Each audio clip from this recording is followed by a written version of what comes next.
नमस्कार. या निवडीच्या माध्यमातून पुन्हा आपलं सर्वांचं स्वागत करतो. सीटेट एक्झामिनेशन ही 7 जुलै रोजी पूर्ण झालेली आहे. आपणही त्याचा पेपर दिला असेल. तर आता सर्वांच्या मनामध्ये एक प्रश्न असेल, की या ठिकाणी जी पहिली ॲन्सर की आहे ती कधी लागेल किंवा निकाल कधीपर्यंत लागेल आणि त्याच्यानंतर बरेच प्रश्न या ठिकाणी थोडेसे चुकलेले असतात किंवा जे ऑप्शन आहे ते चुकलेले किंवा संभ्रमावस्थेत असतात. तर त्याचे काही बोनस मार्क्स मिळतील का? आणि त्याच्यानंतर सगळ्यात महत्त्वाचं म्हणजे जो काही पासिंग क्रायटेरिया आहे तो नेमका काय आहे? तर याबद्दलच आपण या व्हिडिओच्या माध्यमातून थोडीशी माहिती बघणार आहोत. तर यासाठी हा व्हिडिओ शेवटपर्यंत पाहत राहा आणि अशाच प्रकारची माहितीपूर्ण व्हिडिओज पाहण्यासाठी चॅनल तुम्ही अजूनही सबस्क्राईब केलं तर चॅनल सबस्क्राईब करा, व्हिडिओ लाईक करा आणि व्हिडिओ शेअर करा. तर यामध्ये सगळ्यात महत्त्वाचं म्हणजे पात्रतेसाठी किती मार्क्स तुम्हाला आवश्यक आहेत. पेपर 1 असेल, पेपर 2 असेल आणि त्यानंतर या सीटेटमध्ये 7 जुलै रोजी जो पेपर झाला त्याच्यामध्ये नेमके बोनस मार्क किती मिळतील आणि ॲन्सर की कधीपर्यंत येणार आहे. तर सुरुवातीला जे ॲन्सर की आहे ती कधीपर्यंत येईल. तर या ठिकाणी जनरली म्हणजे सरासरी आपण म्हणूया की पाठीमागे ज्या परीक्षा झाल्या तर त्याचा जर संदर्भ आपण घेतला तर ॲन्सर की 15 ते 20 दिवसामध्ये तुमची अपलोड होईल. आता ॲन्सर की ज्यावेळेस येते तर त्यावेळेस तुमची जी काही OMR शीट आहे म्हणजे तुम्ही जी OMR शीट ज्याच्यामध्ये तुम्ही गोल केलेले आहेत तर ती OMR शीट स्कॅन केली जाते. स्कॅन करण्यासाठी एवढासा कालावधी लागेल आणि त्याच्यानंतर एक 15 ते 20 दिवसामध्ये म्हणजे 7 जुलै रोजी परीक्षा झाली तर आपण म्हणूया की 7, 14 आणि त्याच्यानंतर 21 म्हणजे 25 तारखेपर्यंत तुम्हाला जी पहिली ॲन्सर की आहे ती लागलेली दिसेल. आता पहिले ॲन्सर की डिक्लेअर झाली की त्याच्यामध्ये तुम्हाला जी तुमची पेपर 1 आणि पेपर जर तुम्ही दोन्ही दिला असतील तर त्याची OMR शीट डिक्लेअर होते आणि ॲन्सर की आणि तुमची जी OMR शीट आहे त्याप्रमाणे तुमचा जो काही स्कोर आहे तो तुम्ही चेक करू शकता आणि पहिल्या ॲन्सर की मध्येच तुम्ही पास होताय किंवा ठिकाणी अपात्र होताय हे समजून जाईल. आता पहिल्या ॲन्सर की मध्ये काय अजून एक वेगळी गोष्ट असते ते म्हणजे या ठिकाणी तुम्हाला चॅलेंज करता येतं. या ठिकाणी जे काही समजा प्रश्न काही चुकलेले असतील किंवा तुम्हाला काही डाऊट वाटत असतील म्हणजे पहिल्या ॲन्सर की मध्ये जर त्यांनी काही प्रश्न चेक केले तर त्याच वेळेस ते रद्द केले जातात. परंतु जर त्यांच्या ते लक्षात नाही आलं तर त्या ॲन्सर की मध्ये त्याची उत्तरे दिली जातात आणि तुमच्या मनामध्ये काय असेल की या प्रश्नाचं उत्तर हे आहे. समजा मराठीमध्ये एक प्रश्न चुकलेला आहे. या ठिकाणी जे ग्रहणात्मक कौशल्य आहे ते कोणकोणतं आहे तर त्याच्यामध्ये वाचन आणि श्रवण असायला पाहिजे होतं परंतु कुठल्याही ऑप्शनमध्ये ते नाही. म्हणजे वाचन एका ऑप्शनमध्ये आहे परंतु श्रवण नाही. त्यामुळे तो प्रश्न चुकलेला आहे. जर त्या तो प्रश्न या ठिकाणी रद्द केला पहिल्याच ॲन्सर की मध्ये तर चॅलेंज घेण्याची आवश्यकता नाही. परंतु जर प्रश्न या ठिकाणी त्याचे कुठलातरी एक ऑप्शन बरोबर दिला असेल तर मात्र आपल्याला चॅलेंज घ्यावं लागेल तर मराठीच्या याच्यामध्ये. त्याच्यामुळे मराठीमध्ये आपण एक म्हणूया की 1 मार्क या ठिकाणी बोनस मिळेल. तसेच इतर जे काही विषय आहेत त्याच्यामध्ये सुद्धा तुम्हाला या ठिकाणी मार्क्स आहे ते मिळू शकतात. तर ॲन्सर की आपण सरासरी 15 ते 20 दिवसामध्ये म्हणजे 25-26 तारखेच्या दरम्यान तुम्हाला ॲन्सर की आलेली बघायला मिळेल. त्यानंतर सर्वात महत्त्वाचा प्रश्न म्हणजे बोनस मार्क्स किती मिळतील. म्हणजे जे प्रश्न या ठिकाणी चुकलेले असतात किंवा थोडेसे संदिग्ध असतात तर ते प्रश्न या ठिकाणी चेक केले जातात ज्यावेळेस पहिली ॲन्सर की डिक्लेअर केली जाते. तर त्या पहिल्या ॲन्सर की मध्ये जे प्रश्न चुकीचे त्यांना वाटतील ते पूर्णपणे रद्द केले जातात आणि विद्यार्थ्यांना त्याचे बोनस मार्क्स दिले जातात. आता जर त्यांनी त्याच ॲन्सर की मध्ये जर समजा प्रश्न रद्द नाहीत केल्या तर त्यासाठी आपल्याला चॅलेंज घ्यावं लागतं आणि चॅलेंज घेण्यासाठी एका प्रश्नासाठी ₹1000 फी घेतली जाते. जर तुम्ही ज्या प्रश्नाविषयी चॅलेंज घेतला असेल त्या प्रश्नाचं उत्तर जर समजा तुमच्याकडून बरोबर आहे अशी खात्री झाली तर तुम्हाला हे जे ₹1000 आहे ते रिफंड केले जातात. मात्र तुम्ही चॅलेंज जर केलं आणि ते चुकीचं निघालं तर या ठिकाणी ते ₹1000 जमा करून घेतले जातात. आता यामध्ये मराठीमध्ये एक प्रश्न या ठिकाणी चुकलेलाच आहे त्याचा आपण चॅलेंज त्यावेळेस घेऊ शकतो. जर पहिल्या ॲन्सर की मध्ये त्या बाबतीमध्ये प्रश्नच रद्द केला तर चॅलेंज घेण्याची आवश्यकता नाही. तसेच इतर जे काही विषय आहेत त्याच्यामध्ये सुद्धा या ठिकाणी काही प्रश्न चुकलेले आहेत. असे आपण एक 3 ते 4 जे प्रश्न आहेत. आता समजा SST मध्ये कदाचित 1-2 प्रश्न चुकीचे असू शकतात. मॅथ्स सायन्समध्ये एखादाही नसू शकतो. त्यामुळे पेपर वाईज जे काही मार्क आहेत त्या ठिकाणी मिळू शकतात. तुम्हाला एखाद्या पेपरमध्ये एखादाच मार्क किंवा एखादा बोनस मार्क मिळेल. एखाद्या पेपरमध्ये 3-4 बोनस मार्क मिळू शकतात कारण ते प्रश्न चुकीचे असतील त्याप्रमाणे. आता हे जे 3-4 बोनस मार्क्स मिळतील तर ते लक्षात ठेवा. परंतु त्यासाठी जो काही पासिंग क्रायटेरिया असतो तो 150 मार्कापैकीच धरला जातो. फक्त ते तुम्ही प्रश्न सोडवले असतील किंवा सोडवले नसतील ते सर्वांना बोनस मार्क दिले जातात. म्हणजे जर समजा ते तुमच्या पेपरमध्ये समजा मॅथ्स सायन्समध्ये एखादा प्रश्न चुकलेला असेल तर तो 1 मार्क मॅथ्स सायन्सवाल्यांना सर्वांना मिळून जाईल. समजा SST मध्ये समजा 1-2 प्रश्न चुकलेले असतील तर SST वाल्यांना तो प्रश्न त्या प्रश्नांचे मार्क्स सगळ्यांना बोनस म्हणून दिले जातील. तर अशा प्रकारे या ठिकाणी बोनस मार्क्स मिळतील. मात्र लक्षात ठेवा की तुम्हाला जो पासिंग क्रायटेरिया आहे तो 150 पैकीच असणार आहे. म्हणजे त्यापैकी तुम्हाला 55% ते मार्क धरून तुम्हाला 55% आणि 60% गुण तुम्हाला पासिंगसाठी मिळवावे लागतात. आता पहा सर्वात महत्त्वाचं म्हणजे सीटेट परीक्षा पास होण्यासाठी किंवा पात्रता मिळवण्यासाठी तुम्हाला पात्रता गुण किंवा क्वालिफाईड मार्क्स या ठिकाणी किती आवश्यक आहेत. तसेच तुम्ही जे पहा मार्क्स मिळवता, तर त्याप्रमाणे तुम्ही पूर्ण इंडियामध्ये कोणकोणत्या ठिकाणी पात्र होऊ शकता, तर हे आपण या ठिकाणी थोडंसं बघूया.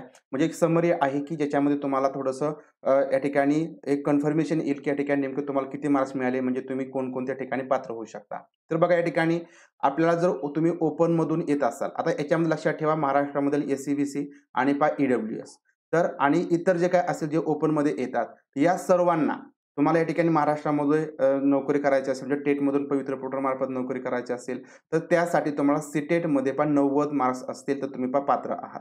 म्हणजे सी-टेट सुद्धा जर तुम्हाला 90 मार्क्स मिळाले, तरच त्याचं पासिंग सर्टिफिकेट देतं. हे लक्षात ठेवा, एस-सी-बी-सी, ई-डब्ल्यू-एस आणि ओपनमध्ये जे काही इतर येतील, तर त्यांच्यासाठी 90 मार्क्स आहेत महाराष्ट्रामध्ये जॉब करण्यासाठी. आता इतर राज्यामध्ये म्हणजे इतर ज्या काही शाळा असतात केंद्र शासनामार्फत चालवल्या जाणार त्याच्यामध्ये नवोदय विद्यालय आले, के-व्ही-एस आले किंवा इतर ज्या काही शाळा असतील, त्याच्यामध्ये ज्या काही व्हॅकन्सी येतील तर त्यामध्ये तुम्हाला ओपनमधून ॲप्लिकेशन करण्यासाठी ओपन कॅटेगरीमधील उमेदवारांना 90 मार्क्स असणं गरजेचं आहे. त्यानंतर केंद्रशासित शाळा असतात अंदोमान निकोबार किंवा इतर जे काही केंद्रशासित प्रदेश आहेत त्याच्यामध्ये ज्या काही शाळा असतील त्या ठिकाणी काही व्हॅकन्सीज निघाल्या तर त्या ठिकाणी तुम्हाला ॲप्लिकेशन करायचं असेल तर सी-टेटमध्ये तुम्हाला 90 मार्क्स असणं गरजेचं आहे. त्यानंतर ओपनसाठी नंतर दुसऱ्या राज्यामध्ये सुद्धा जर तुम्हाला ॲप्लिकेशन करायचं असेल तर त्या ठिकाणी सुद्धा तुम्हाला 90 मार्क्स आवश्यक आहेत.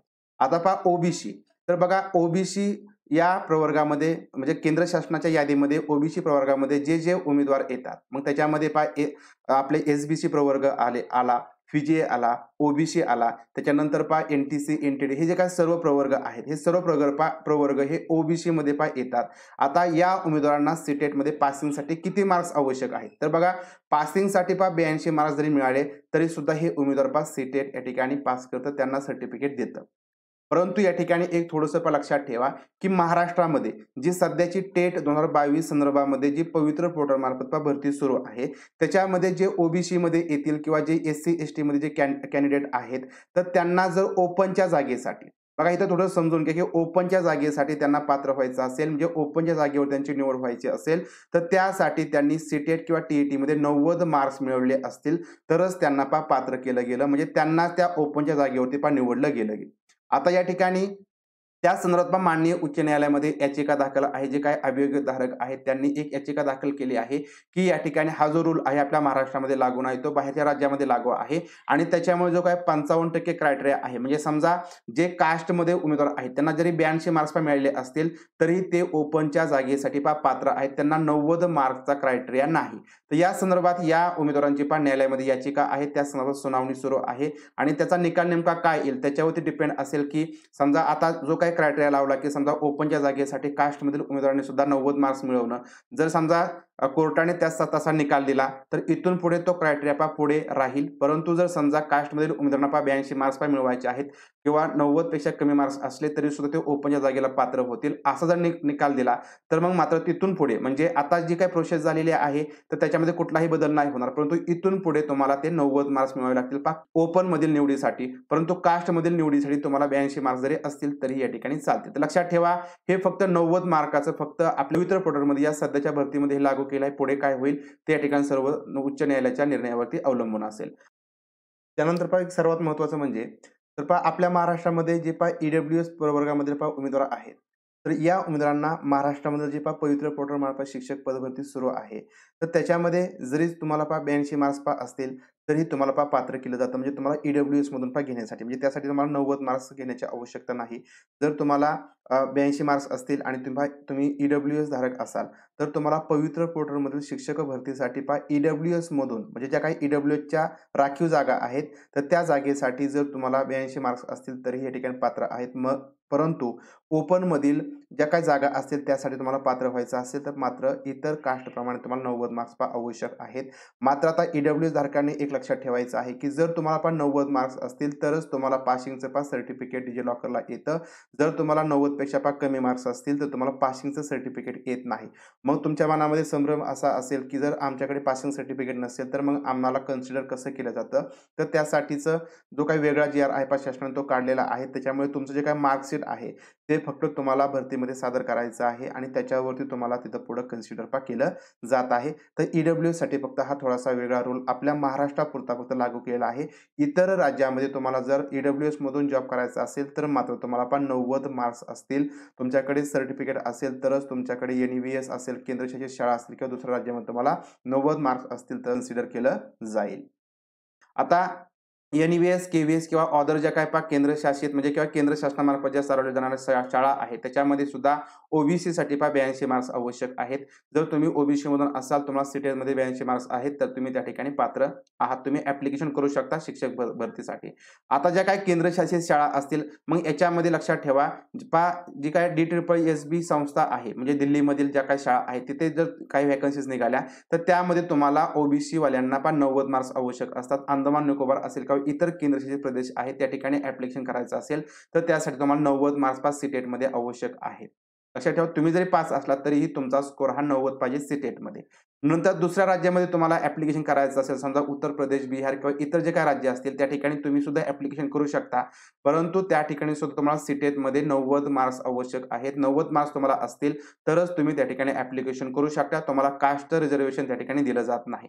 तर हे झालं ओबीसीचं. आता एस-सी, एस-टी कॅटेगरीमध्ये जे उमेदवार येतात, तर त्यांना पासिंगसाठी सीटेटमध्ये पासिंगसाठी 82 मार्क्स आवश्यक आहेत. परंतु आपल्या महाराष्ट्रामध्ये त्या उमेदवारांना जर ओपनच्या जागेवरती निवड व्हायचं असेल, तर त्यासाठी 90 मार्काचा क्रायटेरिया या पवित्र पोर्टलच्या शिक्षक भरतीमध्ये लागू केलेला आहे. आता पुढे काय चेंज होईल ते या ठिकाणी उच्च न्यायालयाच्या निकालावरती असेल. त्यानंतर एन-व्ही-एस, के-व्ही-एस किंवा इतर ज्या काही संस्था आहेत त्याच्यामध्ये काही शिक्षक भरती निघाली, तर त्यासाठी तुम्हाला ॲप्लिकेशन करायचं असेल तर त्यासाठी तुम्हाला 82 मार्क्स आवश्यक आहेत. 82 मार्क्स जरी असले तरी तुम्ही त्या ठिकाणी ॲप्लिकेशन करू शकता तुमच्या एस-सी, एस-टी या प्रवर्गामधून. त्यानंतर केंद्रशासित ज्या काही शाळा असतील त्याच्यामध्ये सुद्धा तुम्हाला 82 मार्क्स असतील तरीही तुम्ही त्या ठिकाणी पात्र आहात. दुसऱ्या राज्यामध्ये सुद्धा एस-सी, एस-टी उमेदवार हे 82 मार्कामधून पात्र असतात. तेव्हा जे एस-टी, एस-टी मधील उमेदवार आहेत, एस-सी, एस-टी मधील जे उमेदवार आहेत त्यांना सगळीकडे 82 मार्काचा क्रायटेरिया, फक्त आपल्या महाराष्ट्रामध्ये या शिक्षक भरतीमध्ये पवित्र पोर्टलमध्ये 90 मार्क हे तुम्हाला ओपन मधून घेण्यासाठीचे या ठिकाणी कन्सिडर आहेत. म्हणजे ओबीसी असेल, एस-सी, एस-टी असेल किंवा ओपन असेल, तर ओपनच्या जागेसाठी 90 मार्क्स हे सरसकट लागू केलेले आहेत. त्याच संदर्भात मी तुम्हाला सांगितलं की याचिका दाखल आहेत, बाब न्याय प्रविष्ट आहेत. पुढे या ठिकाणी ज्या गोष्टी होतील त्याप्रमाणे त्याच्यामध्ये बदल होईल. परंतु सध्या तरी जो काही क्रायटेरिया आहे तो त्याप्रमाणे तुम्हाला मी माहिती दिलेली आहे. त्याच्यामुळे तुम्हाला किती मार्क्स मिळत आहेत त्याप्रमाणे तुम्ही पास होताय किंवा होत नाही. जर पास झाला तर तुम्ही कोणकोणत्या ठिकाणी पात्र असणार आहात. 90 पेक्षा जर कमी मार्क्स मिळाले तर लक्षात ठेवा तुम्ही के-व्ही-एस, एन-ई-व्ही-एस त्या ठिकाणी पात्र होताय का हे तुम्ही या ठिकाणी या चार्ट प्रमाणे पाहायचं आहे. आणि जर तुम्हाला एन-ई-व्ही-एस, के-व्ही-एस ची तयारी करायची असेल तुम्ही त्याप्रमाणे तयारी करू शकता. आता लक्षात ठेवा की जे तुम्हाला मी बोनस मार्क्स सांगितले, तर त्याप्रमाणे तुम्हाला बोनस मार्क्स हे काय थोडेफार कमी जास्त होऊ शकतात किंवा तुम्ही आता YouTubeचे जे काही चॅनल आहेत त्यांच्याप्रमाणे तुमचे आन्सर की या ठिकाणी मॅच केले असेल, त्याच्यामध्ये 3 ते 4 मार्क या ठिकाणी प्लस मायनस होऊ शकतात. म्हणजे त्यांनी जे सांगितलेले आहेत किंवा मी जी काही आन्सर की सांगितली मराठीची, हिंदीची, तर त्याच्यामध्ये 3-4 मार्काचा फरक होऊ शकतो. म्हणजे 3-4 मार्क या ठिकाणी किंवा प्रश्न माझे चुकीचे असू शकतात आन्सर किंवा ठिकाणी सीटेट त्याचं वेगळंच आन्सर देऊ शकतं. अशा प्रकारचे 3-4 मार्क या ठिकाणी मागे पुढे धरायचे नाही, त्या ठिकाणी जो काही स्कोर आहे तो सेम आहे तसा राहू शकतो. आता आन्सर की तुम्हाला कधी येईल मी सांगितलं की 15 ते 20 दिवसामध्ये आन्सर की येईल आणि 20 दिवसामध्ये म्हणजे 26 तारखेपर्यंत जर आन्सर की आली तर पुढच्या 8 दिवसामध्ये म्हणजे 26 तारखेला आन्सर की आली की तुम्हाला 3 ते 4 दिवसांचा जो काही पिरियड असतो तो चॅलेंजिंगसाठी असतो आणि त्याच्यानंतर पुढच्या 8 दिवसामध्ये जो निकाल आहे तो निकाल डिक्लेअर केला जाईल. म्हणजे ऑगस्टच्या पहिल्या आठवड्यामध्ये निकाल या ठिकाणी डिक्लेअर केला जाईल. ऑगस्टच्या पहिल्या आठवड्यापर्यंत किंवा कदाचित जुलै एंडिंग पर्यंतही निकाल लागून जाईल. परंतु आपण म्हणूया की समजा जर वेळ झाला पहिल्या आन्सर की नंतर मात्र 8 दिवसामध्ये निकाल हा लागतोच. जर वेळ झाला तर मग ऑगस्टच्या पहिल्या आठवड्यामध्ये हा निकाल जाऊ शकतो. तर बघा अशा पद्धतीने पात्रता गुणांचे निकष काय असतात. त्यानंतर तुम्हाला महाराष्ट्रामधील शिक्षक भरतीसाठी किंवा एन-ई-व्ही-एस, के-व्ही-एस किंवा इतर केंद्रशासित शाळा, इतर राज्यामधील शिक्षक भरतीसाठी तुम्हाला सीटेटमध्ये किती मार्क्स आवश्यक आहेत आणि पासिंगसाठी किती, कास्ट ओबीसी असेल, एस-सी, एस-टी साठी किती मार्क्स आवश्यक आहेत आणि ओपनसाठी किती आवश्यक आहेत, या संदर्भातील आपण ही माहिती या व्हिडिओच्या माध्यमातून पाहिली आहे. तर व्हिडिओ तुम्हाला आवडला असेल, माहितीपूर्ण वाटला असेल तर व्हिडिओ लाईक करा, व्हिडिओ शेअर करा. अशाच प्रकारचे माहितीपूर्ण व्हिडिओ पाहण्यासाठी चॅनल तुम्ही अजूनही सबस्क्राईब केला तर चॅनल सबस्क्राईब करा. भेटूया पुढील व्हिडिओच्या माध्यमातून. तोपर्यंत धन्यवाद.